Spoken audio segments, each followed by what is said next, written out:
Man, you straight from the south side. Mike, man. I'm just so happy to be here right now. Real Rap Podcast.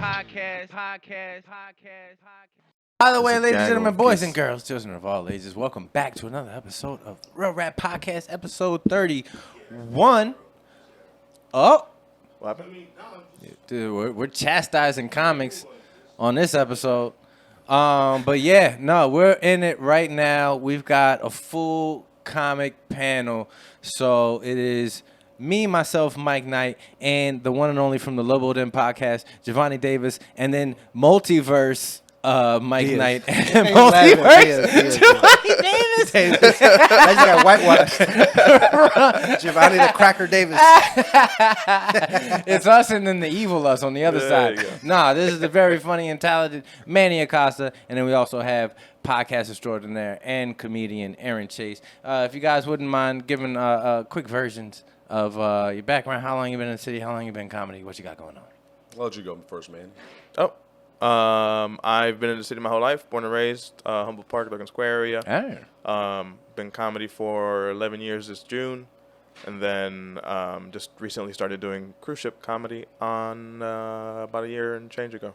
Yeah. So yeah, that's my journey so far. Definitely gonna get into that. Yeah, most people who die on cruise ships is heart attack and then going overboard. It's like 67 people since 2012 did it on purpose, and like 93 fell off, or vice versa. There's a whole website that gives. I looked it up every the other single- day. Yeah, Well, no, because you said that there was a Allegedly. So we're gonna uncover Yeah. get to the bottom of that mystery. Jhovany, what was it? this is Jhovany Diaz. I have a podcast, the Lobo Den podcast. I've been doing it for the last few years. So Manny's been on it. Aaron has not been on it yet. We'll get you on. Mike's been on it, and then so I do the podcast. I think I did comedy 6. I don't even remember my first mic. I have it somewhere. It was like Three Dead Moose. I do a lot of podcasts. I do less now remember with that my room. son, dude. Yeah, Three Dead Moose. It was David Drake and Rena Calm were hosting Three Dead Moose, open mic in Northwoods Inn. So, yeah, I have a lot of comics on. I have a different comic on every week. We talk shit. Maybe not comedy, more sexual stuff and weird. Like my current one episode, my guest. I know a messaged lot me. about your sexual history. Yeah, sexual or just, I try to keep it fun. The important thing is to be fun.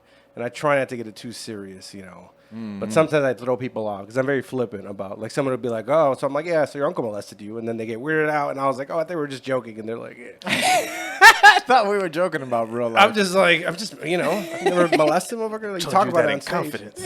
Yeah. Well, he tells it on stage. So it wasn't a confidence. Okay. Got weirded out when I brought it up, but it's like, whatever. But yeah, that's what I do. I have a podcast and I have a son now. So he's at the house with his white grandma. So I'll check the blink camera a little bit, make sure everything's okay. There you go. What you got going on, Evil Mike? What's up? Evil Mike. Yeah. I'm the dark Multiverse Mike. Oh, okay. Multiverse Mike. I'm Aaron Chase. I'm from California originally, Southern California, Riverside to be specific. No, not L.A. That's what everyone assumes. The Inland Empire, right? Yep, the Inland Empire. Baby, I.E. The Breaking Bad land, basically. Fontana. Woo! Shout out to my grandma. Haven't thought about Fontana in many a year. I'll be there. I'll be there in the summer. Oh, I hope you enjoy yourself. And then I moved out here a little over a year ago. It's been like a year and some change now. Part of it was for stand-up comedy. I think that Chicago breeds some of the best comedians, and I think it's one of the best comedy scenes from what I've seen. So I haven't been to New York yet, mind you, but Gotcha. But Chicago seems to be the best from what I've seen. We have better pizza too. Yeah. Fuck New York. We'll discuss that. You can't talk West Coast. You can't talk. Okay. I can talk about weed. That's the whole thing. Yeah. And then I moved out here partly for comedy, partly to find myself in a lot of ways. Like quarantine was a life-altering experience. You got a nice voice. You got a Thank good you. Yeah, right? radio. Yeah, good yeah. radio voice. Thank you. Appreciate it. Tell me about the cold front. You got a All good, right, you got a good face for radio too. Today it's about 35, and we're really seeing a little bit of a dip. Got a little bit of a dip later in the evening. Maybe some cold It's hot as frost fuck coming. outside compared to the other days. Yeah. I went outside. I was like, oh, fuck. And I got a podcast too. Mine's a little more self-serious. Mike's done it. And it's called Join the Journey Podcast. And it was just an excuse for me to make friends and get to know people when I moved out here. and I'm a very emotional person, and that's me in a nutshell. Okay. Well, speaking of finding I don't think yourself, That's funny. We're completely opposite on our podcast. speaking of finding yourself, you said you found yourself at bartenders Jesus. asking Niggas if they fight. asking the entire crowd if anybody knows how to fight. The audience knows about bartend. That's every Wednesday. Yep. You wanna set No. up what bar 10 is? You're welcome. No, before we all got on here, we were going over our favorite bomb stories. Oh, And my this Lord. gentleman just It was last week. Yeah. it's still fresh. It was very Anyone fresh. want to fight? Let's clarify. I asked, does anyone know how to fight? I was not looking for a fight. But that is like, isn't that the number one way to get into a fight is walk into a room with strangers and go, hey, Yeah. It's like you trying to fight?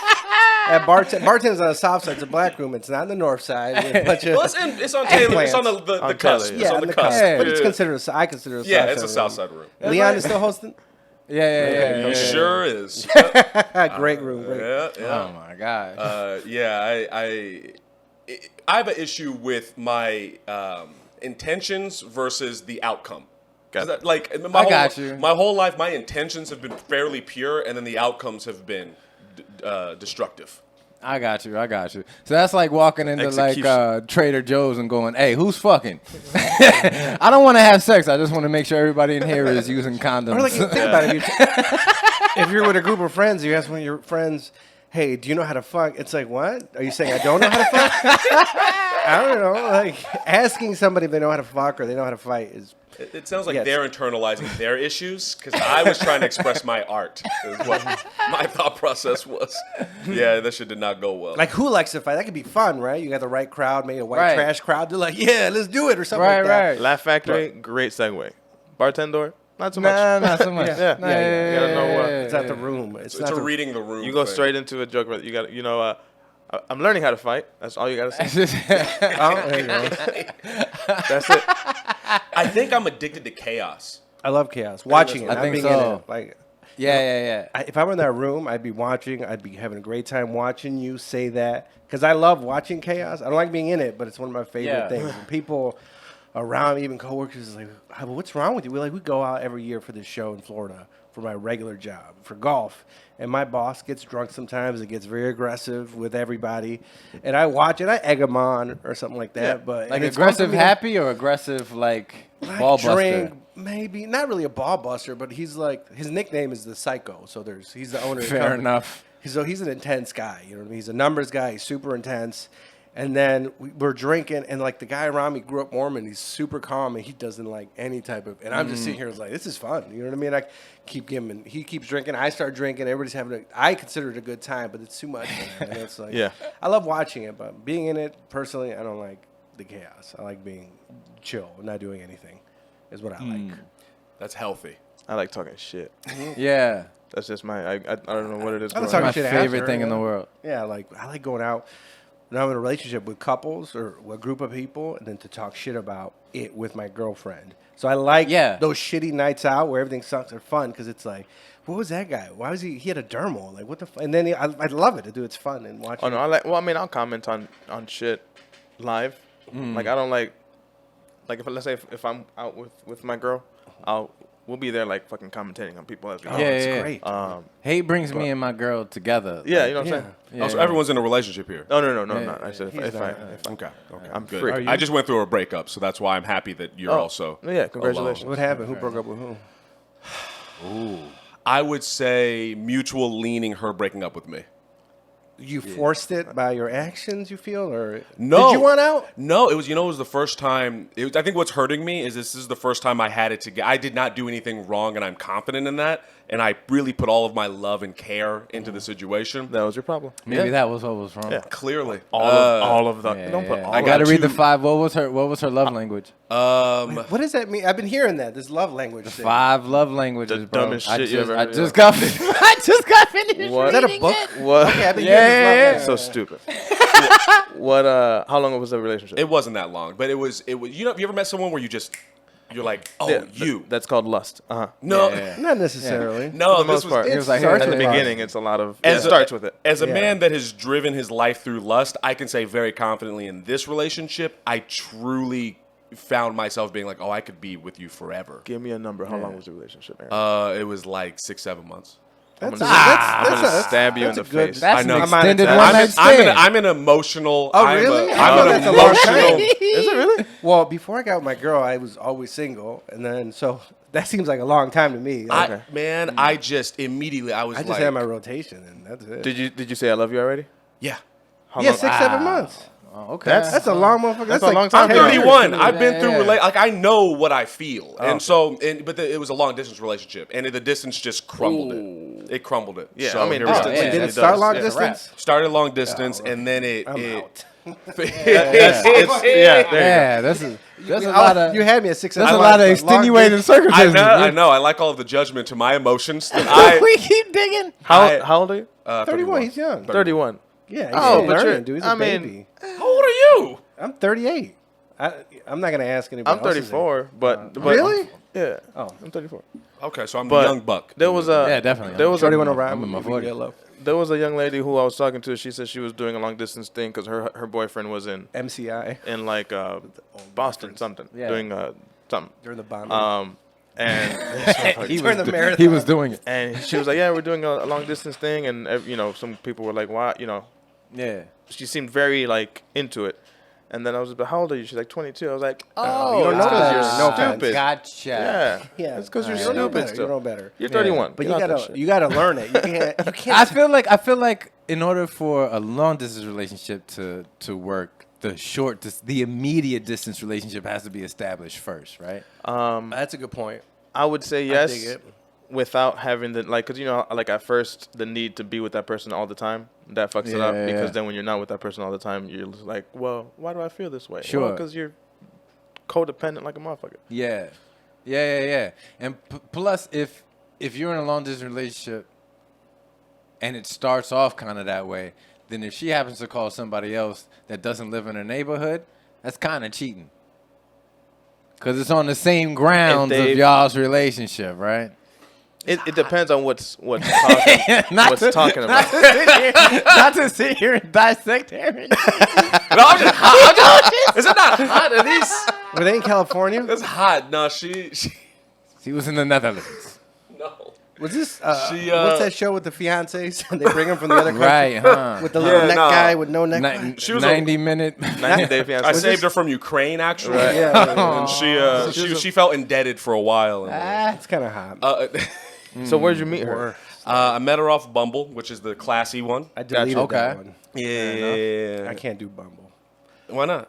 because I guess I'm old school or just was it misogynist? Misogynist? I can never say that Misogynist. word. Old school, more school thoughts where I'm like, no, she's not given the first choice. It's me. Like I got to be a little. bit of I control. can't wait to do your podcast because Yeah. we're going to have completely polar opposite perspectives on Yeah, things. like I'm kind of what is it? Mexican machismo? Is that the word? Maybe a little bit of machismo. that. Yeah, I Yeah, think yeah. that's Well, Yeah. if you're a comic You ain't in asking your me. heart, right? Then doing any of those online things, that's I can't. going. That's the worst attribute you have is your looks and shit. If any of us were in call here us ugly. selling out fucking calendars, we wouldn't be funny. Like our Manny's whole not thing a- as a comic is getting into the conversation Manny's not a part and bad-looking making somebody dude. laugh, right? No, I'm attractive. Yeah, No, Manny's a all, good-looking dude. all you guys are studs. I'm just saying. How tall are you? I'm 6'2". 60. Oh yeah, dude. Bizarro, Mike. Yeah, you gotta just you come got- right out the you got basketball height, court and make a laugh, motherfucker. and then go from there. Yeah. You got height. I'm tall for a Latino, but we short. Yeah. What are you? Dominican, Puerto Rican, and right? Dominican. Yeah. Do Dominicans count as black? Some Yeah, of like them, a motherfucker, yeah. and some Cubans. As far as yeah, our for sure. language We got goes, Afro-Caribbean. Wait, are y'all all? Oh, so y'all all Latinos? Mike, you're mixed, Oh, right? Huh? Am I straight from Africa? No, you're mixed. I forgot. You told me. Are you pure? I think. No, yeah, no. I did the ancestry thing. I'm 1/3 Cameroon, 1/3 Nigerian, and 1/3 is got some Mariah Carey questions going on. Nice. Okay. Yeah. Yeah. I don't know my DNA like that. I don't give my shit to the government like that. No, we're But Afro-Caribbean. wait, can we get to the bottom of this alleged You said What is this alleged. Russian pen? Oh, it's murder. Yeah. Wait, what happened on the? So I think enough time's passed because it's on. There's this website called Cruise Mapper, I think, or something like Okay. that. Sounds high. What is that? It'll break down everything that's ever happened on a ship. Yeah. On every ship. So like Okay. murders and all this other shit. So I think it's on there now. So I should be able to talk about it. I was on it was my second ship, and I was talking to this one lady who was extra drunk. And it was like, so we had to do 4 shows that night. I did a PG and an adult, and then the next time I could do a PG and an adult. So 4 Okay. shows that night. And since my first show, old girl was drinking. And she was already kind of like loud. I was just like, ugh, it was my family show, so I couldn't really like cuss her out. Yeah. So then second show, I was like, bitch, I couldn't say this shit last show. Shut the fuck up, because you ruining my shit. Yeah. So to incorporate her into the show, I started talking to her, and I was like, who's this next to you? And she's like, this is my fiance. I was like, cool. So I Hey, asked buddy, dude- why don't you chuck her over the side of the boat? No. Do everybody's favorite. Are you an accomplice at that point? If you No. implied the murder before? No, I didn't. So what happened was, I tell her, she was like, that's my she's like, that's my fiance. I was like, cool. Well, how did you propose, sir? And he's like, proposed. Like he got confused. So I don't know if she just said that she was a fiance and just fucking whatever, self-imposing. So I was all right. So then I asked another dude. I was like, how long y'all been together? And this other dude next to them, his name was Nate. He was like a cousin, and he looks at me. He's just like, I was just, all right, Nate's telling me not to ask him about the relationship. Let's go on. So I do the rest of the show. Yeah. I finished my show. She's getting to the point already where she's like from drunk to extra fucked up. Oh, yeah. And he got 2 more shows. So then my boy goes up there. He calls her Lil Kim. And everyone loses their mind because she had like a platinum blonde hair. Black girl from Detroit. I thought it was because she got semen pumped out of her. No. But I guess was a rumor, right? they were Okay. fighting, I guess, from that point when I started asking him who they were. After his second show, they go up to get some pizza and have a huge blowout. 30 minutes after, man overboard fucking threw the bitch out over the balcony of the room. Now, when you say throw, was it like Jazz from Fresh Prince? She was quite large, so probably not. He probably just pushed her over. Yeah. Give her a and spinning sidekick. obviously never recovered her. No, they didn't find it. She sank to the bottom. 32 hours, they couldn't find her. That has to be the absolute scariest thing. At 2 a.m, right? Because it's if you've Oh never my been God, out there and that's you've horrible. been underwater, where it's like Was this the Pacific black. or the Atlantic, I believe. No, I'm lying. It was out of Long Beach. Have you yeah. ever stood at Pacific, the edge yeah, of Pacific. this puddle that they call Lake Michigan and go, that's a lot of water. I hate the ocean. I hate water. It's so much? And it has nothing So on powerful. the ocean, bro. That's someone's house. The ocean is where things live, and we're just fucking visiting. Things sometimes. live. The ocean is the zoo with all the cages unlocked. It is the That's what I'm scariest like. That's their thing crib. You know what I'm saying? on planet Earth. Like this shit right here. You ever see those different fears? Like this right here, it triggers that fear of the ocean. So you're making me not want to work on cruise ships anymore. Not to be racist, but who in this room doesn't know how to swim? Do we all know how to swim here? You know how to swim? Like being funny, like getting to the edge of the thing. Like being in a pool. I can do that. Yeah. But if you push me in the ocean, Can you swim? Are you swimmers? You know what I can't do? I can't just sit in one spot. Float. Oh, and that's do scary. the then. bicycle thing. What is it called? Treading water. You Yeah, tread, yeah, Manny, I can you tread water? cannot do that. No, I sink to the bottom. I do. I can save my life swimming, but I won't like bet my life If on you it. can't tread water, then yeah, it's pretty scary. So I got high once, and we went on my friend's boat, I'll float. Oh Lord. and then I don't want to get it was- my hair wet. It was in Lake Michigan, dude. It was in Lake Michigan. It was a shitty boat too. He has a nice boat now, but this is when he kind of just scroggled and found some used boat with like a Beretta engine in it. Yeah. So we're on the boat, and I got high on marijuana, and that sounds like an old cop. Yeah. But anyways, Yeah. And then I remember my buddy, he was high too, and he was like, "Fuck it," he jumped in Lake Michigan off the boat. So then what I didn't, and I'm like, "Oh, he jumped in, I'm jumping in." What I didn't realize, so as I jump in, I didn't realize as he's coming out, he's like, "Fuck, I shouldn't have done this." He's freaking out.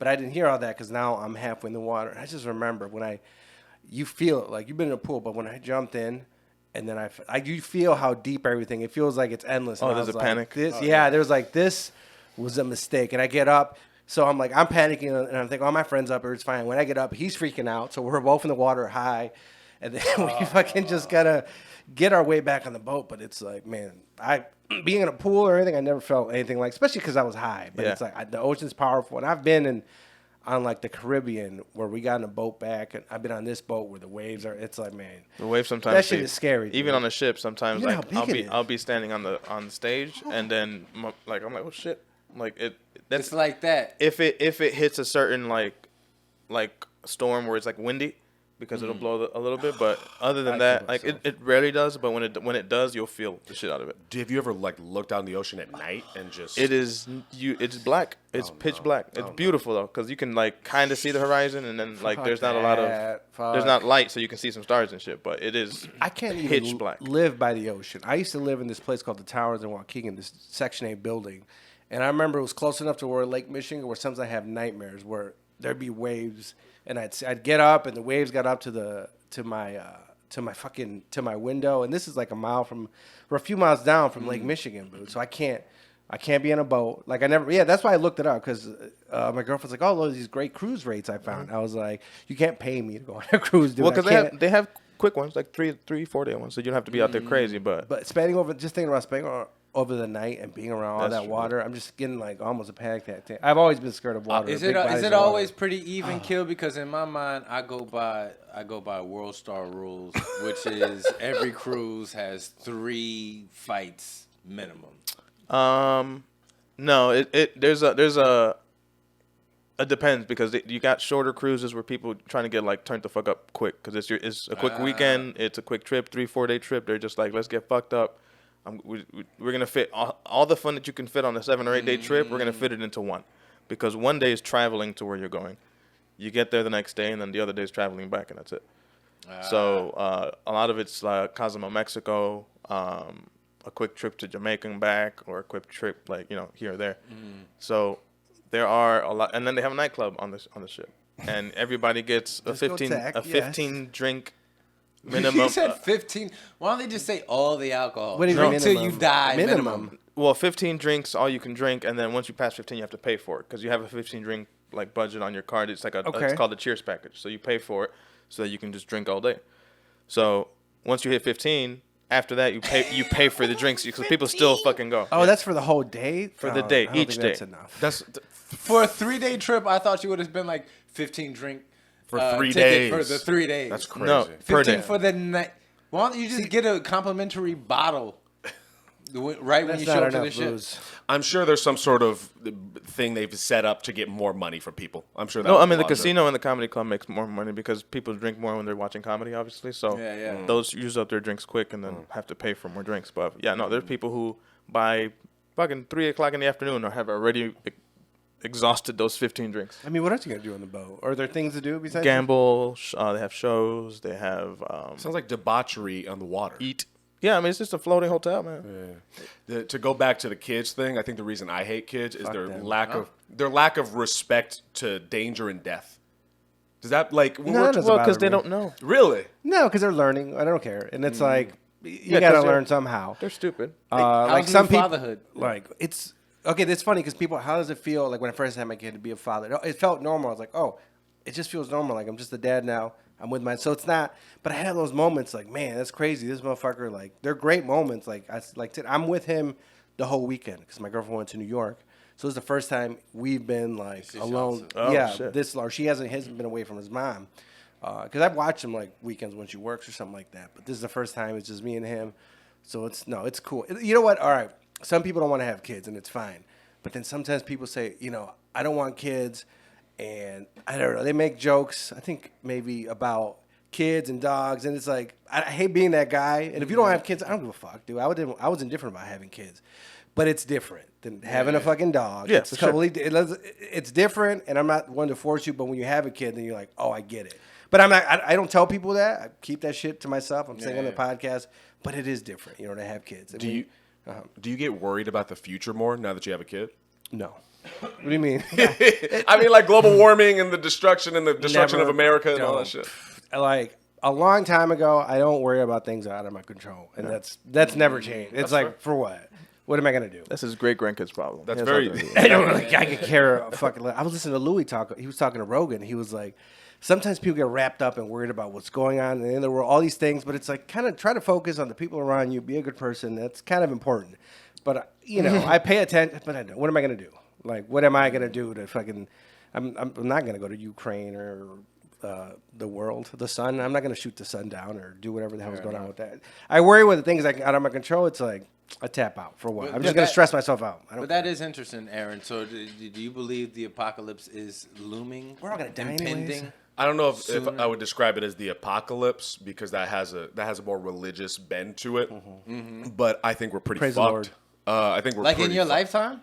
Potentially, because of global warming and in the way America is going, from what I've seen. I mean, Like- the ice is only like. I mean, I feel like we gonna be way gone by the time. I'm so excited to talk to That you shit happens. specifically. Don't care, dude. As much as you want to, for the next generations, I don't mind it because I'm just like, I mean, there's 8 billion people on this world. Yeah. It can handle And about my 2. lifetime is what? 80 years? You know what I'm saying? Plus or minus. That isn't even a half a Just 'cause eye other- blink Just in because the other big people fucked it picture. up, I gotta. I want to say that I don't disagree with you guys on a philosophical level, but on an emotional level, like just who I am as a person, I'm just very emotional. So do you think The about emotion part. Are you at night and you think about fuck? You think about the world going down and the I have- ocean. Does I it have a bother lot of- you? I have a lot of invasive thoughts. So what I've practiced like a lot of meditation and Buddhism stuff, which has helped me control that. play golf? But say what? You play golf at all? No, what? That's some real meditation. But go ahead. Is golf? Oh, it's so great. Anyways, That'll continue. send you over the edge pretty fast. Yeah, I don't want to play golf. That sounds exhausting. Yeah, it could be. But no, I've found a way to get into like a Zen place where you guys are talking about. But for me, my natural inclination is anxiety or depression because of how I grew up. Oh yeah, your mom. suppress that shit. My mom and white people. What? Irvinside. Riverside white people. White people in general, but yeah, Riverside is where I grew up. But I have a disdain for whites in general. See, I don't. So when you I have say the same in for general, everybody was in there general. like was there a specific like Cracker that case, you don't like? person, teacher, cop? Somebody put a finger in your butt. He's like, well, that feels Are we good. talking about my life as a whole, generally? Like what Was happened? it like Where did this white What was disdain the start? turning You know, point? there's a tick tick tick tick tick tick tick, and then like who put you over that edge? It was the first time I got called a nigger. I think I was like 7 that I remember, and I've been getting called a little nigger baby since like constantly. Getting called a nigger, being told like, "Oh, I'm a good black person to like fuck with my One of the good head." ones, yeah. Yeah. Getting jumped, getting stabbed, getting a lot of You fights. got stabbed? Yeah. When'd you get stabbed? I think I was I have a memory issue too from the trauma and a head injury from getting attacked, but I want Head injuries will fuck you up. yeah, I want to say I was about 13 or 14. And then just fights and constantly trying to survive. I have stories about people. I went to an all-white Baptist church, so their whole perception of nigger is a whole other thing. There was like a cop presence in general, like being arrested falsely, being chased by cops, like just an endless. Yeah, it'll fuck you up. Endless barrage of white around me, and that went from when I was a kid up until the moment that I remember being like, oh, I get the feelings thing, right? I'm the feelings guy. So the whole time I was like, no, if I explain it in the right way, if I talk to them, they'll get it. It'll click for them. Like they'll understand what they're doing is fucked up. And I held on to that as much as I could up until quarantine. I remember the moment I was like, oh, they really don't give a fuck. It was during the great toilet paper shortage of 2020. Just wash. Right? Use a There's bidet. a sink right there. What are you gonna do? Put your ass up there. Big fucking deal. I go into the grocery store. This is a grocery store I grew up in. Sorry. And I remember there was a bunch of old white dudes with guns on their shirts. And then this is pre-George Floyd. I saw Like actual guns or just pictures of Both. guns? Okay. and so now literally like strapped to their shirt was a pistol like in Die really Hard, strapped. but like it was a tense vibe. Gotcha. And I remember I saw a shirt that said "Black Guns Matter." Ooh. Oh, I follow that hashtag. That's pretty close. I know the solid. guy who That's started That's it. pretty Yeah, clever. yeah. Yeah, I'm not gonna lie. The guy who started that's It's a bar. black dude. Yeah, It's a bar. He's a cool dude. But I saw that and I was like, oh, y'all just don't give a fuck. Like y'all really don't give a fuck. Okay, okay. Well, I see what it is. And then it got worse. I had to get guns to protect the house. Oh, that's a white dude who's wearing it? Yeah. A black guy started that. He's like, I forgot his name, but he has a whole thing where like teaching the black community, getting guns, going to the range. But he started the whole black guns matter. Yeah, man, that was the domino of like, oh, I've just given up on you guys. Like, there's no changing your minds.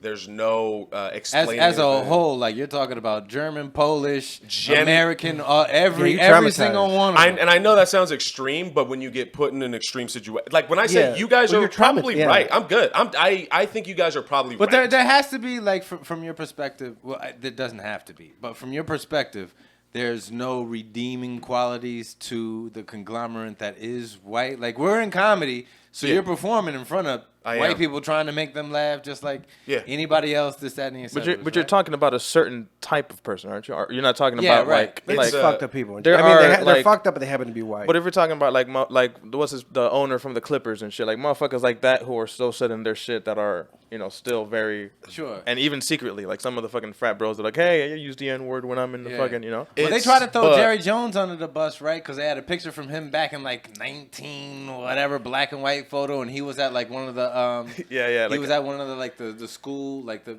like the segregation thing. Like he was, Yeah, I think he was yeah. trying to push to like, and he was just in the picture, like he just as He's like, as "What's going Jerry on over Jones there?" as he could be. Huh? Like everybody, he just popped out all by himself. yeah. I don't know if he was Yeah, doing yeah. anything specific, but yeah, they were trying But to. now he's in a predominantly black space environment. Yeah. Yeah, But, yeah. But so redeeming qualities, none. Yeah, there are, but I have to go on an individual basis. Oh, for sure. And that's a people Well, that's thing. life. that's a in people general. thing in general. I always individuals are the way to go. Absolutely. But with white people in particular, I am on my toes because I know how manipulative they can be. Whereas like black people, Latinos, Asian, we come from communities that don't have that same level of need for manipulation. yeah, cause Yeah, we'll fuck you up right in your because to we your all face. going. So yeah, we all my going question: how do you feel about the Tyree Nichols situation? I yeah, think that one was And rough. that was the young brother, 23, 4, 5, I believe, got pulled over in Memphis, Tennessee by a white cop, black cop. No, I thought it was just on Black Ops. No. Well, there's two there two one- tapes. yeah. So in the beginning, he got pulled over by a white cop, black cop. They try to detain him. Oh, yeah, And and then then- they're just spraying him and everything, and then he escapes that, runs, makes it to like 100 yards from his mama house. And then that's when the squad, Yeah. 5 black Now, police officers beat pull him his- over and literally beat his ass. But definitely all 5 of the guys in black. that second video were black. So how do you process that? I think Ice Cube said it best: black police showing out for the white cop. I think that our police system is a system, and I think that system is built in such a way for this type of behavior to exist. And until you tear down that system and build it up again, it's going to keep happening. And a cop is a cop is a cop is a cop, as far as I'm concerned. I've been fucked with black cops, white cops, Mexican cops, Asian cops. Just power tripping. It's a power thing, and I think that power structure is it starts with white. And did they say hierarchy. that there was? Because Black female AMT. The chief or whatever. that they were like somebody was messing with somebody and it was like his Wait, ex. what? Like from there was like Oh, a the rumor. retaliation? Yeah, they Yeah, said that someone they fucked looked someone's for him. wife or girlfriend or some shit. Or like he was with My her, he wife. was with his ex and he was mad about it. Yeah. But like that's like some high school yeah. like That's a problem. But now you With- have this power because you're a Exactly. cop. That's fucked up. Yeah. What is it? Absolute power corrupts absolute. Yeah. Yeah. Sometimes you gotta have checks and balances. Yeah. And guns. Sure. Oh, But I'm it's- all it's- for. Oh, yo, I had to get guns to protect my house. Yes. Yeah. I was like, yeah, I'm for having guns when white people don't have them. I'm good with that because I want it's- everybody to have guns so everybody's scared of each other. And they're like, you got a gun, I got a gun. Let me think before you do it. I gotta think before you do it. Because when you go to a place when you know nobody has guns, but everybody has guns, all right, let's be nice. I'm literally the opposite of that. Like to take away the joke of it, like when everyone's on edge and shit. Have you seen the movie The Harder They Fall? It's on That Netflix. sounds familiar. yeah, with Everyone. Who's in that? Idris Elba. Lakeith Stanfield, Idris Elba, Regina King. I wanted to see it, but I never got a chance to see it. The whole movie, and those Western movies in general, the idea of like, well, everyone has a gun, so it's safe. What Western have you seen where some nigga didn't get shot and killed? Well, also it was a lot less restrictions. You're not gonna just walk around and start like fucking of taking you like shoot a motherfucker and become sheriff. Like there's like I get what you're saying, but there's also like I think to his aspect is if I'm gonna rob you, I'm gonna think much more think twice for sure if guns are legal. And I was like, this motherfucker probably has a gun, so let me not run up on this motherfucker. Which is what he's saying, and I get what you're saying. Yeah. That I want a gun. I'm probably gonna get one because it concealed carry, but I'm like the last motherfucker that should have one. Yeah, 'cause I would be like, excuse me, what did you say? Okay, thank you. Sure. But it's I understand the thought process, but it's like the fact that our society, in America specifically, I'm not speaking to other countries, the fact that our society feels this urge to do all of that says something about how we're because of the video. Oh, that's games, how man. So we that's started. the basis for the country. Yeah, fuck Right. Australia. Yeah, but number, the fact number number two with a bullet. But the fact that, that you're even saying we, this isn't for nobody at this table. That was for the we guns. We started this way. Nigga, we didn't start shit. I don't know, They started it with Yeah. guns and killing Native Americans. Like, we didn't do shit. So I think it's a system thing. That's where I'm coming from. You know what I mean? I mean, I do if it was a system that was being like built and discussed and fashioned now, and we have some input on it. But that's a system that's already in place. Like, the rules of the game are here. Like, if we were playing chess and then you moved your knight a certain way, I'd be like, I don't like that. Only one up and one over. It's like, no. These rules were in place from before. So now we have to play the game that's here, put in place, for better or for worse. We just need younger motherfuckers in office because all these 150-year-old people have that slave mindset still, and they're just like, well, we're gonna make sure shit's okay for us. Mm-hmm. But it's so stupid to see, like, it should be easier to fix that. Like, okay, we can obviously see that the system's fucked up. Like, we should literally be able to be like, you know what, for our people, this Constitution shit, all right, let's write another one. Make sure everything's all right. Let's go from here. Let's take all the good shit, boom, and add some shit, boom. Look at everybody good? All right, for sure. Trying to protect this shit that was obviously made by the most slave owner motherfuckers in, like, George Washington had the Everybody top, had the most you know what I'm slaves. saying? Everybody had slaves. At that point, like, you know, it's weird. The Bible. It's weird that we can't easily just be like, all right, We have amendments. let's make So- this shit. so I feel it's- like 27. Well, I mean, not to be like this old begrudging Mexican libertarian, but I just feel like the less power people have in federal government, the better. And it's just everything it's too big, and there's so much power. And then when you get that power, you don't want to let it go. And it's like, ooh, I got this. Oh, now I can get this money, and I can get my what is it called? Despot. When you start getting money, like look at Chicago, Monopoly? local politics. Yeah. Local like Chicago's just like. It's like a money grab for politicians, and Wait, it's wait, like I want to ask a question. Yeah, So are you saying federal less power or state less power? I think federal, definitely federal. You just brought up Chicago. I know Chicago's not a state, but you're just talking about the corruption within Chicago, right? Yeah, But that's not federal. That's Chicago. yeah, that was a different example, but it Okay. was like Chicago's an example. Like, you know, you hear this. I don't live in Chicago, but you know, like the wards, and you hear these stories of all these politicians lining up their, and it's like, But that's where it starts too. Take It starts in like local politics and then goes into, as soon as you get into like the upper shit. It's like when going back to cop stuff. There's cops that go in that motherfucker like, hey, I'm gonna change the system. Gotta go pee. No, I'm going to pour. Gotta go TT. I was going to He put wants more that alcohol. vodka. Man, thank you, man. You're good at what your job is. Ooh, he's like, I'm not a bartender. That was a compliment. motherfucker. I don't, What? He did it again. Can I ask a question? That was actually passive aggressive. Can I- no, That was very. That was. I want to. Like, do you know how to fight? Yeah. Can I ask you guys a question, sincerely? It's a way. That's inciting. It's not what you said. It's how you said it. That's good. what I'm Thank you saying, very though. But oh, good. Thank you, man. I'm saying I run in this situation all the time. Internally, I don't. I know what you mean. I have with my girlfriend all the time, but like that was the right thing to say. Oh no, she did not take it the way I meant it. I know how you meant it. I meant it as a compliment, but I always run into this. I don't know what it is about my Like voice. so Sing it's a difference. It's the difference between you, like if you're talking to your girl, saying you look good and you look good enough. Yeah. You look good enough.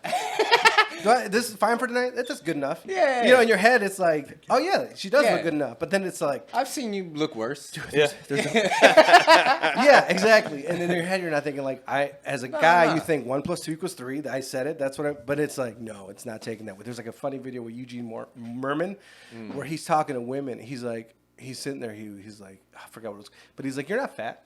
He's like, excuse me, you're not fat. And she's like, why are you saying that? I was like, because you're not fat. He's like, you're not. But it's like, she's taking it as like, you're calling me fat, motherfucker. But he's saying you're not fat in the video. So All like, she hears is fat. Yeah. huh? All she hears is like, you're fat. Yeah. Like, good at my job. Like, Yeah. Next time, see what I would suggest Okay. is whenever you have a feeling like that, you sing the words. Run it through a processor. No, just sing them because it's a different. yeah, singing and singing and dancing, you can get away with Yeah. shit. Who was it? I think Corolla said it. I think we just come He's out like, differently no if matter you can what. sing and dance, you can get away with like Michael Jackson, was it Mike Brown? Not fucking Brown. Who's the guy who dated Rihanna? Chris Brown. Chris Brown. Very talented. You know, it's like, oh, he can dance. I can see how you made that. You can dance, and it's like you can get away with more things if you can dance. You're talented. And you sing it. It's like If you sing it, yeah. It's Well, I'm not threat. saying well, but I'm just saying. If I sing it poorly, though, does it make it worse? No, I think it just don't makes think it. so. It Like, melody. You ever watch a musical? It softens the blow. Of and the get word. scared. Like you can't. Yeah. It's not threatening. You ever watch a musical? It's like, The oh, Sharks man. versus the Because Jets. I think where it came in, where it got prickly is that you assumed his job, and then not only that, he was Not doing the offering job you a that he was- service. So you're saying, hey, you're good at this thing you're doing for me that I'm not gonna tip you for. That's a lot of inferences and what? Like in my head, I was like, no, he's good at his. He's good at whatever he's doing. Now, I don't real know. quick. here's the Hold thing. on. Now here's the thing. He's What's not his just, job? Exactly. You know, he's got stuff to do. Yeah. Well, Serving he could me be my the drinks. Owner, he could be the Like, owner of this fine that's what- studio and all the yeah. equipment that we're using. He could be. See, I think what what it is, I'm just, What? I'm just trying to put all the pieces of the puzzle So that together you see right it now. from this aspect. Of, I get that. that's funny. But I'm just trying to give a compliment. So to what we were talking about earlier About is, bartending? well, the wider scope, right? So if you're on the boat, man, and there's a Titanic situation, the boat is taking on water. If you just start getting buckets and scooping the water out the thing, it's gonna sink just a little bit slower, right? Somebody has to go down there and patch the fucking hole or close that room off. Yeah, you gotta fucking. So Scoop the like bigger, a motherfucker, if we're just, I try and stay away from blanket statements because I've had cops pull guns on me. Mm-hmm. I've had cops plant drugs on me. I've had cops pull me over when I was doing fucked up shit. I've been locked up for doing things I wasn't supposed to. Been accused of shit that the whole Allegedly. thing, The whole spectrum of it, yeah. So, but that to say this, if we make it a blanket statement, all cops are bad, all white people are da-da-da-da-da, you know what ends up happening? They make a new Scooby-Doo show where Velma is fucking Haitian. You know what I mean? Oh, she's Haitian in it. And she's Whatever Indian, the fuck she Indian is, or whatever. I don't give a shit what She's she is. Trinidadian. She's A lot of white. Indians are It was a white story made by white people. And keep it white. I don't think want it's you a to do over- me a fucking favor. It's an overcorrection. But it's just yeah. buckets of water instead of patching the hole. Okay, so Can we get got a reparations? 90s How about question we in a second. don't call her Aunt Jemima? Can we get reparations? How about we take out Uncle Ben's rice? Yeah. Can we Like, get what the fuck how is about that doing? how about See that- reparations? did you How see about that we meme? You see that meme? It's Aunt Jemima, Uncle Ben's. They're all gone, and then it's just Quaker Oats. It's all left. Yeah. All that's left is an old white dude. I was like, what are you doing? What are you doing? But that actually is blowing my mind right now because that really is what it is. You know what I mean? I have to buy Uncle Jack syrup now. It's disgusting. Like, No, it's whatever a the fuck Pearl Milling company. And is there a story behind there that I The didn't Velma grow stuff? up knowing or whatever? About Maybe, yeah. but It's just so. Hey, quick 90s question. I feel like in the 90s, unless it's just how I grew up, there were more black shows on TV like Living Single, New World, things like that. And they were their own shows versus remakes. Is it not? Am I just not seeing it? Or I don't watch 'cause- TV as much? Or I grew up on Fox? there's too many channels for you to know. Okay, everything, yeah. because back then it was like rock. Like these shows I watched, and they were on TV, and it was like normal. I feel maybe I just watched it, but I feel everybody Household watched shows it. in general are out of there. Yeah. Man. Okay, so it's, that's it's, what it it's, is. So it's it's not even a black reality, thing, it's assisted just- reality TV. And Because it binge used to be watching. Married with Children. Everything was centered around the family. Yeah. Roseanne, fucking Good Times, Family Matters. Jefferson's, They're trying to Yeah. destroy the everything. family. Yeah, everything Marx- was the a globalists. family, nuclear family. Blah, blah, blah, blah. Nah, we out of there now. But The reason Alex I make Jones is right. the reason I make those blanket statements is because I tried nuance with white people, and they don't, from my experience, they don't argue in good faith. So when I say What kind of white people? Because there's the Yeah. weird liberal white people that I don't like. That I don't think like are them. secretly racist. I don't like like that. Even the ones that are a little bit racist, but they're white trashy. They're more genuine, and they're not like these snakes. They're- in the North Side. No offense, but all right. You know, those, they just maybe haven't been around black people. And you talk to them, and it's like, oh, okay. Oh, you just did. It's more ignorance. What is it? Fear is ignorance and Yeah, fear, yeah, or something like sure. that. But then some of these ones, like the more north sidey, they're snaky. They're like they try to use Latinos and black as like, oh, these are my tokens, and versus they're not genuine. Sure. Those I can see they're a little snaky, and then they're a little rapey. The guys that are white knights with women, but they're secretly doing shit like that. I don't like them. What's the perceived racism coming from a Latino viewpoint? Because in my eyes, like when was the last time you met a full blown I am racist and I don't like black or brown people, and they say it out of their mouth? I don't normally come across that. There's a lot of perception. It's a vibe or whatever. Yeah, because they think one thing. It's like, oh, because they do that, and it's like it's just more ignorance. They don't know. Like some older white dude, and he'll say a comment. He's like, he don't know. He hasn't been around, so he thinks he has these perceptions of what's going on. But it's like he thinks what his parents taught him. So if his parents were like big old bigots, then he's gonna But then if you meet somebody, it's like, oh shit, like I'm a Mexican dude in a dominantly white industry. So, and I don't think about it. I forget sometimes because it's just, I can't see myself. So I don't see that I'm Mexican or whatever. So I'm just talking to people. But it's like, oh, you start to see, you meet people and it's like, oh, it's not, they're just kind of ignorant. But those snaky ones, those I don't like. So I ended up meeting a dude from South Africa. And you know, they got a huge black and white thing down there. Apartheid? So, So he was, he's white, he's lighter South African, and he said we went out and drank a little bit and shit, just chilling. He's like, yo, my father would lose his mind just seeing me in this table with you, but I wouldn't have done this had he not taken the job with the ships, because there's every type of every single type of nationality on that motherfucker. But that was his first time being around motherfuckers who weren't white. So it's such a weird. It's just because you're saying, U.S. because the U.S. is mixed. Yeah. Everybody everywhere. In a lot of countries, it's like everybody's white. It's like, but you come here and it's like we do have a lot of because we're mixed. We're like you said everybody's everywhere because you've been in Chicago too long. Yeah. Go to Indiana, nigga. My boy. Chicago's very mixed. My man, you said snaky. Right. Which ones are snaky to you? Like, but I think people are snaky. I don't know if they're like a specific. See that I'm you're right. I'm filling out your perspective. But I am a generalizer. Yeah, I do that a little bit, but it's like the dudes will say a little bit more kind of white dudes, but more liberal, but they don't. It's like, oh, they talk about black and Latino things, but they don't really have black friends, and they only have white. And it's like, oh, but they would, but I don't know. I think there's on the outside they portray this, but on the inside it's like you don't even have any black or Latino friends, or like I don't ever see any black or Latino friends. Like but I see that. Necessary? I see that with people I know. Yeah. Where I mean, and obviously the comedy scene as we are on the north side is pretty white, and for me sometimes, because it did bother me for a little bit where I was just like they'll be like, oh, playing softball with the guys, or we just had a quick outing and blah blah, and they take a picture and then they look at that picture and then they post that picture, but then they don't realize there's all white people in that picture. Sure. Like, it's not like a real. I'll say this: my podcast, right? I don't go out of my way. Oh, sometimes a little bit, like, oh, I haven't had a female in a while. But usually it's like, oh, this guy wants this or that or whatever. And then, but I've seen other podcasts like everybody's just they're nice people, but everybody's just nice white dude, white. And it's like I've never thought about it. Like I haven't seen Southsiders on a lot of podcasts. And it's me. It's like, oh shit, what's his name's funny or he's cool. I want to get him. I don't think about it. I forget. Like I had Kadeem on. Wednesday. It was the first day of Black History Month. I was like, oh shit, we're in February. I didn't realize. And then next month is Calvin. He's black. And then I didn't even realize I booked back to back because I wasn't thinking about it. I was like, I like Calvin. Calvin is funny. Kadeem is good. So I feel like I don't go out. Some of these dudes go out of their way to perceive like, oh, I'm your ally.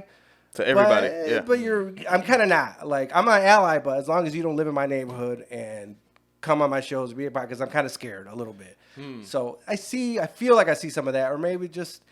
They grew up, but it could be like they're just in the area and they don't know any black or Latinos. That's what I'm saying. Like we have most of my friends are black or Latino. Like I have a couple white friends. Well, I am actually conscious of that. Like if I'm doing too many of one thing in a row, I want to switch it up. Yeah, for this I noticed that show, sometimes. I'm like, oh shit. I had nothing but black. Like, let me get a different voice in here. But I want as many different voices as I can. That are interesting. Some people are just not.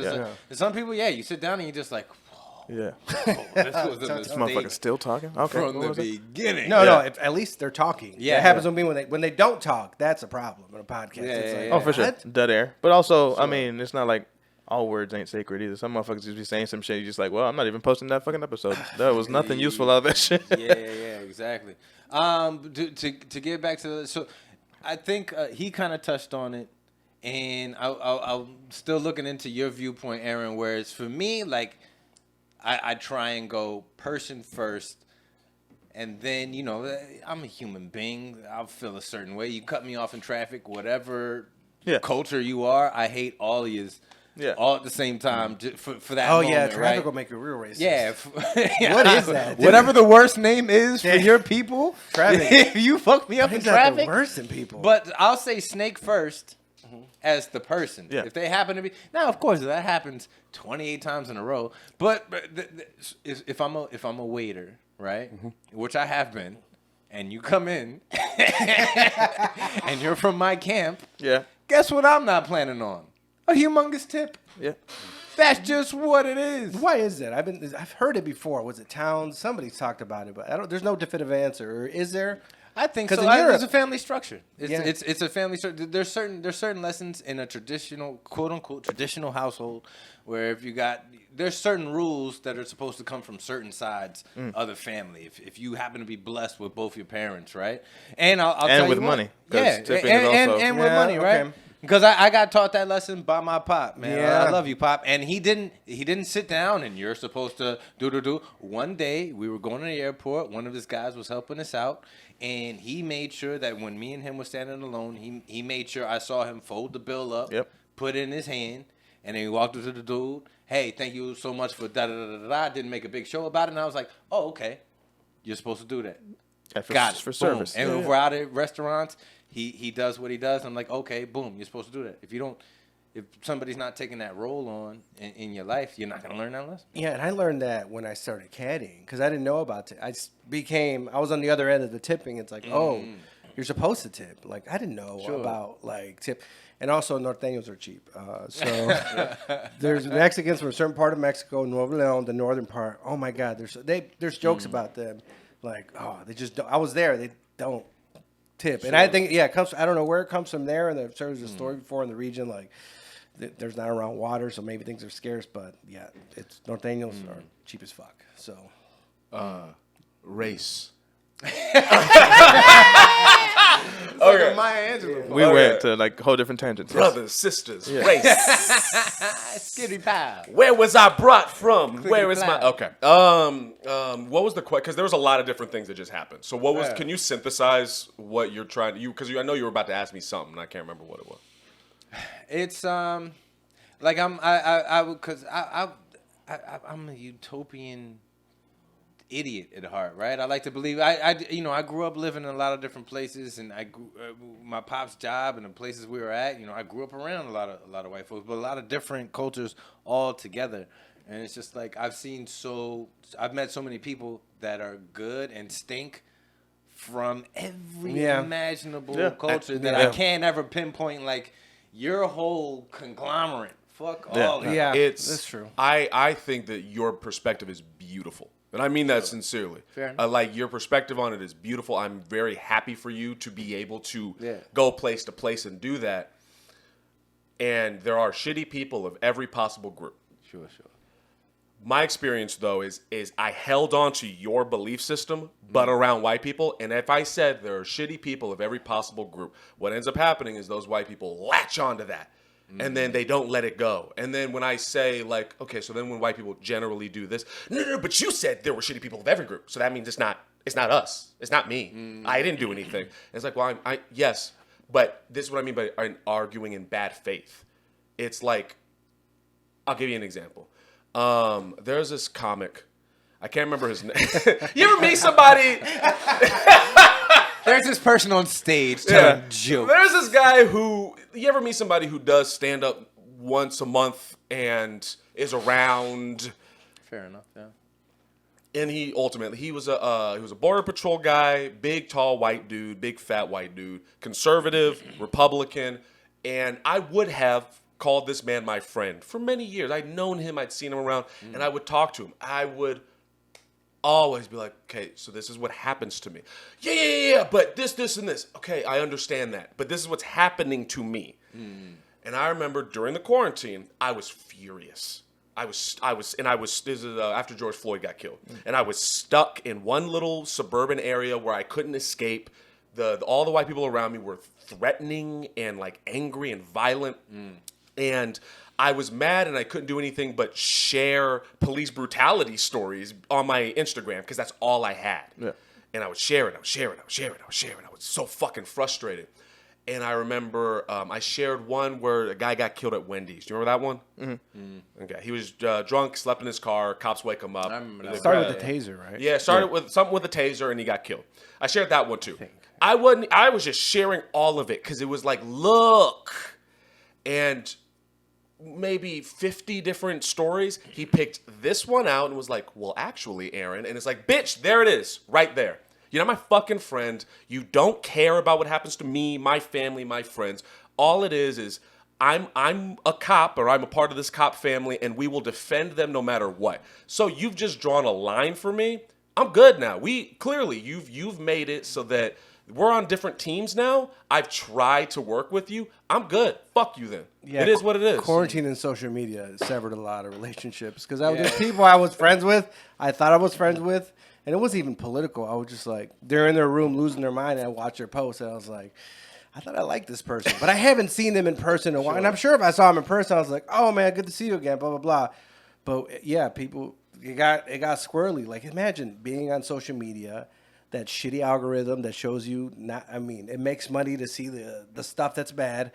And then you're locked in a fucking room and you lose your fucking mind. Like I went to Jewel a lot. Like that during quarantine, I still basically worked. So I was out of my house at least 3 times. There's a point where we went and we alternated 3 times a week. We went to the office, but then I was out. And if I didn't, I'd go to Jewel. I go to Jewel every day. I just go to Jewel because it's like, I'm not gonna be in my house. So I'd go to Jewel, walk around, come back, not even buy anything, but just get the hell out of the house. But I know people that didn't leave their room for like a year or two, and it's like I want to clarify. I did leave. I did things. Yeah, I wasn't. I had to make money, so I did Uber Eats, and I was street performing at the time to make extra money. It was a whole thing. But even on like social media though, it's like you're living with somebody. You know how like you don't know anybody until you're like living with them. And you'll find out some shit. For 2 years, you were literally in somebody else's house every day because so were they. They weren't going anywhere.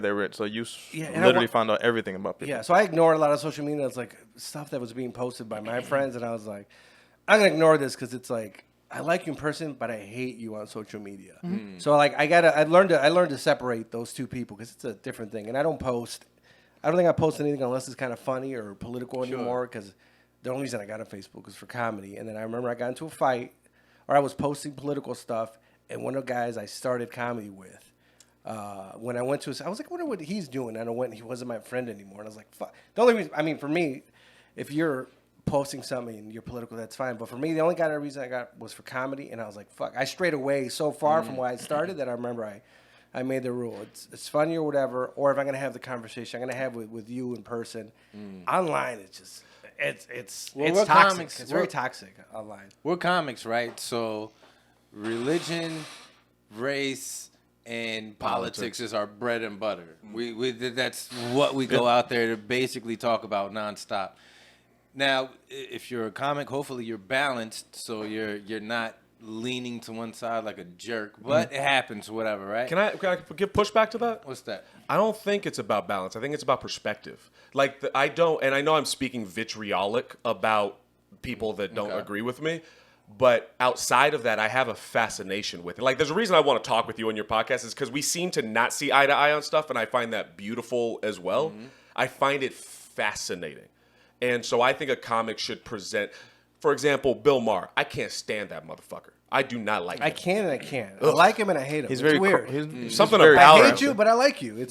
But he has a clear perspective. So I think it's not about balance, it's about perspective. And what creates balance is all of these different perspectives. I'll shut up. I want to hear the rest of what you have to say. No. Well, yeah, sure. Creating all these different perspectives, in essence, brings balance to it, right? Right. Because it's going to be X amount from this side, X amount from that side. So you take Bill Maher, perfect, right? He is so pro atheist, and I'm. He's hardcore for me. Yeah. But and I used to be an atheist. I used to be on his side. His hardcore atheism is just as faith-based as anybody being super religious. But it's out of bounds. And those are opinions, which people, for a while, people just forgot that, like, you could just, like, you can get up and leave.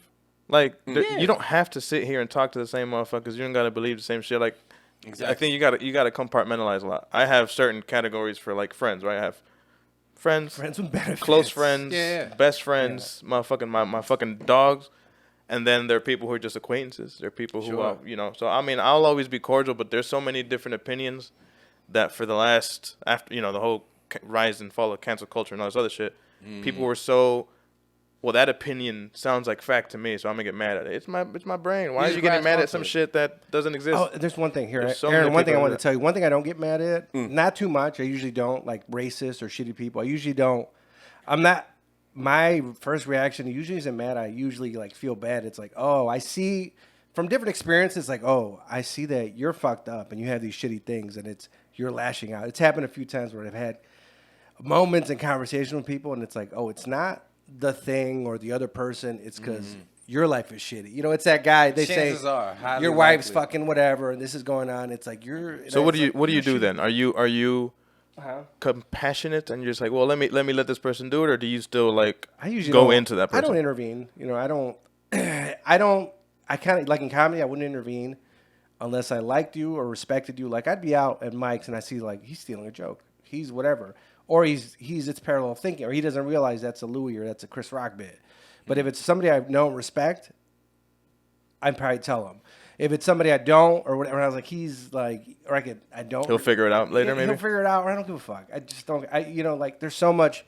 You can't fix everybody, and like I can't things out of my control. But if it's somebody that's my friend, or maybe he's not my friend, but I could tell he's like trying, and he really I have wants to have to a get certain good at relationship it, with you too. To do and it. I have a certain respect for you. Like I want to, let me kind of just tell you, like you might not realize it, but if somebody, I was like, all right, you're still, I don't, you'll figure it out on your own. Go and steal your Chris For me, Rock it's the ego. Sometimes for me, it'll be like, hey man, like I don't, even with advice, I try not to give it. But if someone asks me some shit, I'm like, well, this is how I did it, blah blah. It's not a fucking roadmap. But like some people, I've noticed, like only my close friends, I can like they'll go off stage and just to fuck like I'll stare at him. He's coming off stage and be like. Yeah, for sure. And they'll know. And there's only a few people I can do that with because I do that to anybody else in the scene and they get so butthurt. Yeah, and so I'm like, comics are so sensitive. You can't take any criticism. The most sensitive. The other thing this thing distorts is it makes you think it's a lot more of whatever it is. Do you realize something has to happen to 3.3 million people all at one time for it to be 1% of just our population in the United States? And this will make you believe that a bunch of stuff is happening. One person's perspective. It got 2 million likes. That's a lot. That is literally nothing. Yep. Can I say this is what? So the whole future thing is the AI freaks me out. The deep fake porn AI. The deep fake porn. The voice modulator. Chat GPT. And maybe I'm just an old man. But I've found myself slowly disconnecting more. They've made movies about this. Why? Like how many years? Since like the 60s, we've been like, hey, we should slow down. And we just don't. We're gonna die. And they just all right. Global warming. What were we talking about? Climate change. Let me tell you the why. Myth. So you know what's funny? You grew up the fucked up shit, white people. Sure. So that stuck with you. This one thing stuck with me at a recital in middle school. It was this hippie that came to like do a recital. Is it recital? That's what they're called, right? And he had this whole thing. He had a kumbaya thing. He had his guitar, and he was telling us about like in 5 years. He gave us like, this is gonna happen if we don't do something now, and this is going down. And I was like, holy shit! I remember I bought it line and sinker. And then 5 years later, and I was like, this motherfucker. So it makes you like, it kind of fucks you in the head as a kid because now it's like, now I don't trust anybody that's telling me this stuff. So that kind of, I guess, traumatized. I was like, you motherfucker. And then it's like, now I always hear it. It's end of the world, like all the end of the world stuff, either on a political side or a religious side. I just don't buy it. Because, you know, the religious ones, like, this is it. The Acosta's coming. And I was like, all right, where's it at? Y2K. But it's crazy that one lie made you switch and something on the other side, would you think would make you switch back or no? No, I'm too old now. I feel. Yeah. I'm not too. I You mean, know I what can I'm still saying? get like that dude lied, so fuck this shit. But if something actually came up, you're like, well, maybe. Now it's more like Or I is like it to just- hear both sides and Yeah. hear. I like to hear both sides of everything and try to figure out the truth somewhere in the middle. I still in catch general. myself doing that. If I catch a headline or the first person's perspective of somebody I trust, and they, something just happened with Blueface and somebody, and then I'm like, Blueface, baby. well, whatever Joe Schmo just said in my timeline, I'll go with Yeah, that. that And now motherfucker. I have all the information that I need. Who was it just now? Shorty, the singing chick that got shot in the foot. Megan Thee Stallion. Megan Thee This Stallion. whole time I was sitting there like, that hunk of garbage trying to lock up one of our good Canadian brothers. He's Canadian. Yeah. Him and Totally. Drake. That's why I'm so happy he's getting locked up. That's I fine. didn't know he was Filthy Canadian. animal. Oh my god. But But also, why would- I did Tatiana in Belize for at a wedding at what is it called, karaoke. I did Bust Down Tatiana by Blueface. Rest in peace. He's alive. Right? He's alive, I I'm think. assuming, yeah, I think he's alive. Have you listened to some of his lyrics? They're not very good. I don't know who that is. Blueface, he's terrible. He's so Fucking but it's trash. funny. I'm Like not a big Tatiana, I was a big fan. I love that song because it was at this Not a big era. I was fan. drinking a lot at this one place, and they would play it. It was great. And then I remember I listened to some of his other songs, and I was like, it's pretty bad. And I try not to be too. Yeah. But with the global warming, so like it's not an apocalypse. It's like slowly but surely. It is, and it's. But I am one of those guys who'll be like, we'll figure it out. I do think Yeah. like that because man. over the years we figured a know lot of we things won't. out, and then we might not. But I feel like I know we won't, but at that point, it's not my problem. I'm one of those. Yeah, it's not even yeah, not my problem exactly. thing, and if it's, I'm one of those like, man, there's always something, and then something's got to look like. Why are they pushing this narrative? Is there interest here? Is there something? There's another reason behind it, and then you find something else. Not to be the Well, people conspiracy guy, wanna- but it's like, oh, there's this tax credit you want to do for this reason, and then you. But I don't know. Like I don't look into. I anything feel like anymore. the human race I watch as a Seinfeld every whole day. has such an ego that we're not trying to. That's why nobody's pressed the big button yet, man. Yeah. And it was, basically 100 years ago, like 10, that the clitoris? 15 million something people discovered the clitoris and everything. But there was World War II. I'll find it one day. Like tens of millions of people died. Yeah. They dropped hydrogen nuclear bombs. Like whatever we're going through right now, it's probably not as tense as back then was feeling to a lot of people. And you know what? Like we're in better atmospheres as far. I think that's why a lot of shit gets complained about. It's because things are going so fucking good. Yeah, motherfuckers be You getting. gotta like look for other things. I was looking up the statistics on how many police have been murdered in the line of duty, and there's an FBI on the FBI page. It goes back to like the beginning of the police, like 1700 and something like that. The last time the highest numbers were back in like the 1800s, like 1811. Yeah. Like 400 and something odd cops. Yeah, because you can get away with it. Yeah. These days, like it's every year, it's like less and less and less. It's like 100 something maybe, which it is what it is. But I mean, things are at an all time the best Yeah, I mean, motherfuckers in the big picture. Yeah, people have those soapboxes though. You can't put those away. People have to talk about what they care about. And quickly, like No matter quickly, what it is, yeah. Your mind can be changed. Your thoughts can be shaped. But as soon as you type that motherfucking hit, blink, that's just permanent than a motherfucker. I mentioned to somebody that I ate at Chick-fil-A or something. Oh, it's a wrap. No, so and that Why do you and- hate gay people? right? Exactly. Why can't I just don't like chicken? I hate gay people. It's what killed me though. I was just like, look, I completely understand. I'm not out there. Yeah. That's not my everyday meal. Just so I want to grab one, whatever. Cool. Good I like good Cane's, sandwich. but okay. So then, I was just like, I get, and I 100% understand where that's coming from. But I was like, but you're also talking to me through an iPhone wearing Nikes. Like the same Yeah, kid probably yeah. made both those things. Yeah. Why ain't you mad about that shit? Like, be Amish. If you're gonna be, if like, I understand being. I thought you were saying be honest and accidentally said Amish. No, Amish. Like, if you're gonna care about everything, then Yeah. you can't live. You can't do shit. Then shouldn't you even can't be eat no possible chocolate. for You you to can't know. have no. Right. There's exploitation everywhere. So I would get it, but like it's to just heavy. clarify, I only care about black people. You know what I'm saying? Like, Fair there's enough. like there. I get everyone has their own shit, but like, Yeah. don't get mad at me because I don't care as much as you do, or just because Sure. like, don't assume. Yeah. I just like some chicken. Yeah, Like, don't some- make up my mind for me. Yeah. You don't even, and that even goes back to earlier we were talking about Haitian Velma. I'm wondering, like, when they do this little Band-Aid, whoever the theys are, with whatever intentions that they have, like, why is it always the black and white game? Why isn't she? She's like, Indian. Claire, do you want the info behind that? Do you not give a fuck? So No. all right, with Okay, her in that's fair. particular, take any of the other versions that they did, where they take the white guy and make it the black guy for whatever Because reason, it's right? hey, this is what we're doing for you. Make him Native American, No, make him they- Puerto Rican, make him Maybe Asian. not Puerto Rican. I feel like, but there's it's Poppy, it's their Poppy, I kill you, Daredevil. is the is the attempt to be like, hey, we see you guys. We're gonna There you go. We're gonna throw you a cookie. Is Yeah, their shit, which is it's stupid and some It's of tap dancing. Yeah, Insulting. of course. Yeah. But you have to go with it because that's when motherfuckers be like, well, that's when the chances were made. You got to take that so that way you become this and I like are when able to. when we have our Separate own but thing. equal. I remember that from Yeah, somewhere. but like Yeah, the white guy. But I do like. I like how having like Latinos have a Latino thing or black. Like I don't like Yes. so much where it's like I we're like gonna make him differences. white. You know what I mean? Like, Yes. hey, no, I like living single. I don't want to see what is it? Friends. Or Black Seinfeld. That's why I Friends. feel- Man, fuck Friends. This is the thing. Not to be.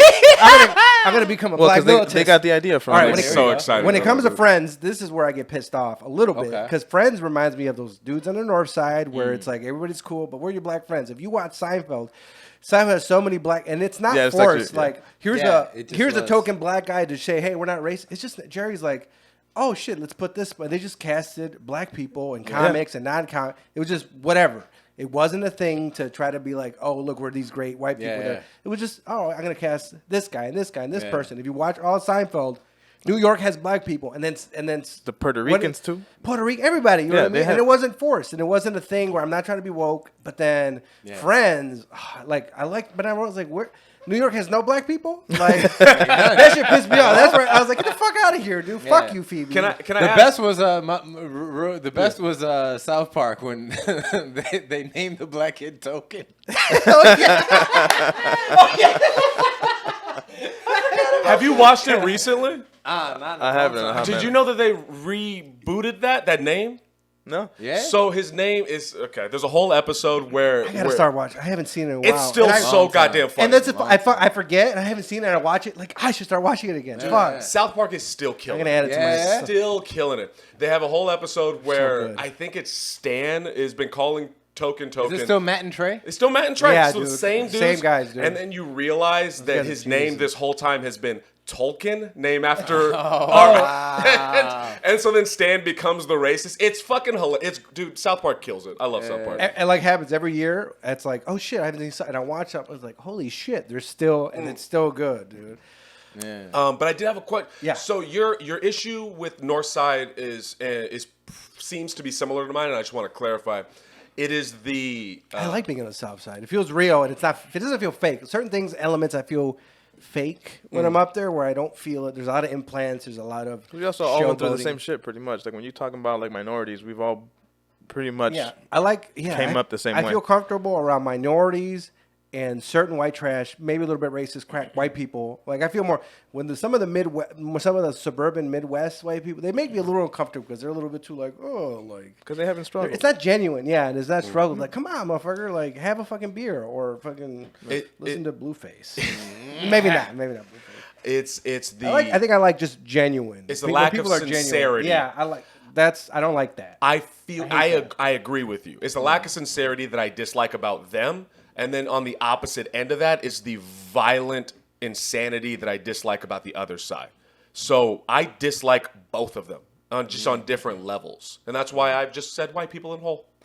And what? So in our case in particular, being that I'm multiverse Aaron Chase, Sure. is in the vacuum of just black people. If you remove white people completely from the scenario, right? You know we're the white people in that particular scenario. In that right? scenario, sure. Yeah. Yeah, that's not the scenario. So I live on the south side, and that is I get there's called pockets where that's a light-skinned- scenario. I get called Mexico. light-skinned dude. sure. It is once the every scenario 2 weeks, in certain like parts. literally. I want to. Ooh, this will be a fine little bridge. I think we'll connect here. Okay. Before I moved here, there was this over fantasy of an all black environment. Chocolate City. Yeah. It was like I thought everyone was gonna be Tulsa before it got burnt down. And so then I got here, and then I had a moment like in Bar 10 where I'm like, these niggas just don't understand me. Yeah. And so it's been nice because that's made a more realistic perspective of an all-black neighborhood and all-black society because I'm able to see now, oh, these are the positives and negatives. And I can appreciate that too. But it is... Have you ever thought about it from the perspective of sometimes... Right, because there's people who've come from either the same neighborhood you have that have the same, let's say, the cadence or the same whatever, that maybe they've tried to come in and talk down to motherfuckers, so they're just like, kind of the same shit going the other way, right? Like they're just like, so many of these motherfuckers come in here and they got the same shit. We're not gonna give this motherfucker a chance. Versus you doing the same shit where, I mean, you know, it's the same thing. You got to get that bridge to be like, all right, motherfuckers, there might have been another person that looked like me. But let me give you my story versus, you know what I'm saying? Can you clarify that statement a little bit? I'm trying to understand. So just like what you're talking about the white folks, right? Mm-hmm. The people in the Bar 10 are just like, this goes another motherfucker that look just like other dude from South fucking California that came over here talking the same way. So he wasn't shit. So we're not gonna pretend this motherfucker shit. I never thought of it in that way. I think I've always thought of it as the way I'm speaking, the way my voice is, the way I'm carrying myself comes off as, and I hate saying it, but for lack of a better word right now, white. Talking white, yeah. Sure. I hate saying that because I don't. And that's what I'm saying. Like there's I'm sure that there's been some, and the only reason I'm going to say it is because he said it first. Been some Carltons that have walked in and trying to make some jokes that come off condescending because they don't have the same thing. Right. So these motherfuckers just like, oh, here goes to another fucking Carlton about to talk shit about us. Right. And you have to break the cycle of being like, nah, I'm not none of these motherfuckers. I'm me. Right. Relax. Right. So and it's I feel. Sorry, go ahead. But I think it's like that's a thing. It's in Mexican culture, black culture, where there's that thing. It's like, oh, if you threaten, like it's okay, and that's the thing. I think we got to get out of the communities, like talking. If you're speaking to somebody regular or educated, it's not a threatening thing. And there's this thing growing up in certain schools and middle schools, like, oh, I'm a motherfucker smart. Oh, he's uppity now. He's uppity or whatever, and we gotta get it out of like Latino and Mexican cultures and black. Gotta get that out because that's like there was a story of Kareem Abdul-Jabbar where he was like attacked a lot growing up. I think by other black people for like he was being too smart or talking like that has to go. Yeah. That's my father. And that's my father's thing. Born that- in North Carolina, and he got good grades. Was captain of the football team. that. This, that, and the third. Dated a white chick or two back in the day in North Carolina. In like the 70s. Yeah. So that and he's gonna get in my eyes it's the trying to be versus just being. I try my best to be Mike Knight, and whatever I'm doing, it's the black version because I'm black. Yeah. Whether that is if I'm fucking doing my calculus homework, which I've never done, or if I'm shoplifting, which I've been accused of. Yes. So you know what I mean? Like whatever I'm doing. Yeah. But I don't want that to be a representation of my all the people that look like you. Yeah. It's stupid. Yeah. Like and not feeling like you belong because I've definitely had that growing up being a military kid and moving a lot of different places. I had identity issues for a long time. So I was for a nice chunk of my life I was trying to be a lot of things so that I could quote unquote fit in with whatever group I had to be. Too white for the white people, not white or black enough for the black community. Like I think you get older, you figure out like I'm just myself. So a lot of people, hopefully at some point in time, some earlier you than get others, comfortable. You just get comfortable being yourself. But that's hard, just hard for anybody in general. One of the hardest things in the world. How many of some of these racist crackers are just trying to be in the group of the people that they're around, and that's not really on their heart? I think that I hope a lot. I hope, but it comes down to my survival. If you're putting me in a situation where I could be around these white people who are acting racist to fit in with the other racists, it's like, well, I just don't. I'm trying to survive here at this point, and so the whole finding yourself, it's been clicking within the past 4 or 5 months of like, oh, I got a therapist. This has been great. Like, I'm figuring out. What race are they? He's black. I'm just curious. Okay. This nigga's. I made sure to pick a black therapist because I had a white female. No. I had a white female therapist in college, and she didn't click with me on some stuff. You sat down and went, let me tell you what these motherfucking honkies did today. Let me tell you what these fucking pencil digs did to me today. Wait till I tell you about these goddamn white devils. Hey, Stephanie, hello. I need a woman therapist. For real? If I'm gonna get one, I can't. I has. Well, I mean, probably like Latina or black chicks. But Did you have a lot of black, or did you have a lot of men around in your life? No. I mean, my dad and stuff, but I was raised a lot with my mom's side, which is a lot of women. But I need the other correction of, like you were talking about earlier, like a little bit low on empathy. So I need to be like, am I fucked up or is this cool? That's my shit. For me, I've always needed black men specifically around me. I had black women, and specifically my mom, and she's abusive. And then that's not good. Yeah. That fucks you up when you have an abusive mom. It really does. Abusive dad is like, you can get up. Abusive mom, that's because it's all I could have fucked her up at 16, and I had to not. Your mom. Yeah, because it's your mom. Yeah, right. That's rough. It's a weird headspace to be in. Tom Arnold. When someone's in your face talking shit, and you're like, I could kill you. I could kill you with my bare hands, and I'm deciding not to, and that's infecting my masculinity and my perceptionism. Wow. It's a lot. Yeah. And then I had sons. And then I had a lot of white men around me who are also terrible, because I remember they like, one example, and I'll keep moving forward. I was dating this white girl, and I was around her dad, and I was like, I just need a male figure. That's what I thought. I took race out of it because I just need a male figure. And I'm talking to this guy about all these Karens before they were called Karens, and they're calling the cops on me. They're kicking me out of stores. They're following me around. And he's told me it's my job to keep other people comfortable. And so I'm like, okay, I can't be around these white dudes because they don't give a fuck about me. They care about their own comfort. Well, because they've never experienced your shit too. Yeah. Absolutely. So they don't know how to deal with it. They can't give you advice on that. But that's actually fitting into to some of the narrative that you're talking about, bro. Like if I'm just trying to do my active listening, sure. I think you just said that you were kind of like leaning into him, like, I need a masculine. What you just said about the relationship with your mother was powerful, man. I appreciate you sharing that. That's not an easy thing to say, but to have, and your mom's as close to you as anybody can get. She's behind the gate and the defenses for real. She doesn't like me. So for that to be a perspective, and then to turn to a masculine figure, and then for that to be on the white side of things, and then for them to kind of betray you, that actually adds some other things up. You do psychedelics, right? Yeah. Good. Yeah, it's needed. But then I got a black male therapist, and I was talking to him, and he'll check me when I'm needed to be checked, and I can acknowledge that. He'll understand me when I need to be understood, and I can acknowledge that. And it is, and I really need to reiterate, even though we, especially you and me, seem to see different things, it's not. I don't. A different world. I have a weird love and appreciation for that, because I've identified as Buddhist in a lot of ways, and I think there's an importance in balance.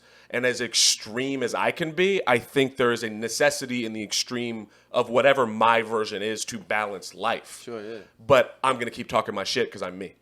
So it is what it is. Figuring it out. Yeah, I think I relate closest to the Buddhist stuff. Like back in college, I was like, oh, I lean towards this a little more. I try to. It's a good way, I feel, to live your life. Bill Maher, you fucking. Have you seen Religulous? When I saw it, Lord. I loved it because I was like not hardcore, but I was like in the atheist thing for like a year or two. So I was like, yeah, because I was like, oh yes, finally, like Dawkins and him and Hitchens. Hitchens is the one who smoked, right? Yeah. Well, he's pretty cool. But anyways, I was like in it, and then I'm not anymore. And I was like, yeah, you realize like this is you follow it like somebody will be, blind faith. Like, it's like, all right, just chill. I'll tell you one of the parts that stuck out to me about Religulous, and bless his heart, I definitely respect him, what he's put together, his body of work. He's done fantastic things. Yeah, and he used to the guests, his conversation. Cara Santa Maria, smart he as used to it bang. comes, right? Yeah. Ooh, she's I so watched hot. I watched the Religulous part. A part that stuck out to me that I actually didn't appreciate. It was when he went to that camp and that dude was playing Jesus, right? and the guy stumped him. Here's some sucker shit that Bill Maher did. He said the guy stumped him when he was talking about the Trinity, the Holy Trinity, and the guy was like, it's like water. Water could be steam, ice, or liquid, right? Stumped Bill Maher in life. When they were showing it stumped him. He didn't know what to say. He was like, blah, blah, blah, blah, blah.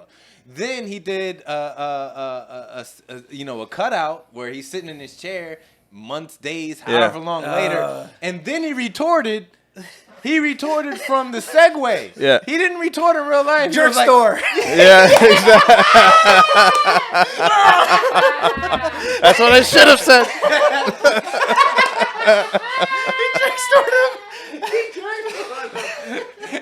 And you want to be my latex Yeah, salesman. exactly. But I didn't appreciate, and Bill Maher has always struck me as one of those comments. Apparently, I'm never going to be on the show. He's always struck me as one of those comments that takes itself a little too serious. You know what I mean? And can I speak on that? Is I do that too. I want to acknowledge, enough. like I am super self-serious, and I'm trying to find a place of. I'm the opposite. That's Yeah. crazy. That's why I like- I'm completely not. Yeah. That's why I like talking to you. You look like you're going to irritate the shit out of me, but I like talking to you because I do acknowledge my faults. I know that it's a lot. I know I'm a lot. That's powerful for you to say that about yourself, though. Yeah, and so I'm trying to, and all that anger is I'm trying to find safety, and it's coming from a place of look, if I'm expressing anger so to keep you away so you don't try to kill me, that's what I'll have to do. But at the end of the day, it's all I just want to be Buddhism, man. I just want to chill. And I'm excited because I'm getting there, but I'm not there yet. No, I'm still. not when you walk in the bartend doors and go, No, hey, Who want to fight? What's that? Awesome. who go with their hands in this bitch? That 3-6 Mafias? Oh, gang sign. Gang sign in his face. He got on the comedy mic and went, I bet you won't push a motherfucker. Push a motherfucker. That's funny. Oh, hell yeah, man. This has been a tremendous show. Before we get out of here, I fun, want to make sure that you can find all these guys, man. Every single one of them's got something going on. They were here for a reason. So please, man, starting right here, Jhovany. Please pump yourself out. Follow the Loboden Podcast Instagram. There's a Facebook group called the Loboden that's very aggressive and it's very fun. And honestly, some people message me. It's honestly, it's just there to have fun. And I get messages if it wasn't for your group, I wouldn't be on Facebook. I'm in the group, and wow. Yeah. But the point, a quick thing, Loboden Podcast on everything. But the point of the podcast now, really, it happened during COVID, is to be an escape for that hour, just to have fun. Yeah. The world, like I said, oh shit, climate change, this, apocalypse. It's for that hour, it's fun. Remember COVID happened? I was listening to Rogan. I went to put it on to enjoy myself, and they were like, the end of the world's coming. I was like, what the fuck? So I made sure that Loboden, it's always going to be fun. So follow Loboden Podcast. And it was fun. I did that episode. I did. And Manny's been on it. I've been on it. It's very so fun. then, and I wore the Paul Kornoko. This is I think this is a dead white dude. Kornoko? Sure, yeah. My white As they should grandma, they're dead. But I got all their White Sox gear. So I wore this because we're on the south side by Comiskey Park. What is it called now? Guaranteed? I don't know. Comiskey, whatever. I don't think we're allowed to even say the new name. Yeah. So Comiskey, wait, what? Yeah. Anyways, follow Loboden Podcast every week. Loboden. What's your socials? So everything, the Loboden Podcast, Instagram Loboden. I have a TikTok. I don't really post on it anymore, and I don't promote it. But anyways, you know why if you heard the podcast. But it's there. I'll upload videos sometimes. I don't trust. And this is Russian, by the way. Yeah. Nice. Manny Acosta Comedy on Facebook, Instagram. I have a Twitter, but I don't twat much. It's the Manny Acosta 05 or whatever. And then Did you want to shout out the business? I'm on Carnival Cruise Line, so if y'all out there, I have my schedule on social media, so I'm booked for the rest of the year, and then I got a couple shows when I come back. I'm at the House of Blues. I'm at Zany's. I'm at You're doing Hobart, right? I'm sorry? Are you doing Hobart when you get back?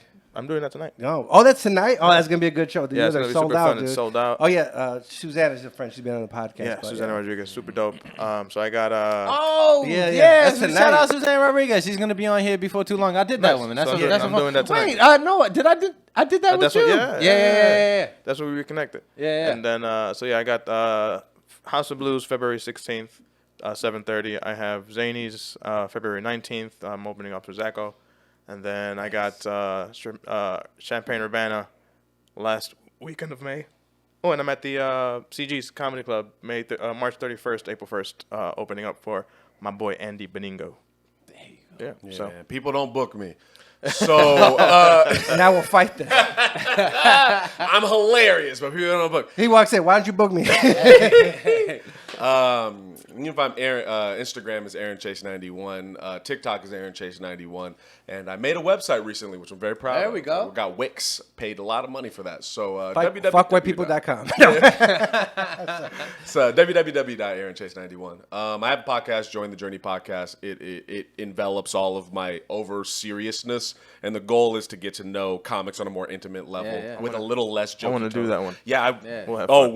We're talking. Yeah, He's done it. I definitely done it. And he does this nice little, we take a Polaroid picture at the end. Yeah. Oh, very nice touch. Yeah. That's a good idea. And don't steal my shit. No, my girlfriend does all her photo shoots, but I had one when she was there, but I forget. Dude, I have a disposable camera. Can we take a picture Yeah, before we go? yeah, cool. yeah. Disposable camera? Yeah, disposable. I have a project I'm doing. Oh, okay. I'll tell you about it. And I don't. Yeah, no. When I say people don't book me, I sincerely mean it. I know I'm booked somewhere, but I don't remember. Yeah. But That's why motherfuckers don't. I was about to say. yeah, man, this is dope. Yeah. Yeah. We had a good time. One man. more quick thing. I don't know if you guys ever worked with her, but rest in peace to Vicky Lynn. She was a comedian, kind of like Beloit, South Beloit area. Really funny lady. She just passed away the other week, so I just wanted to say rest in peace, Vicky.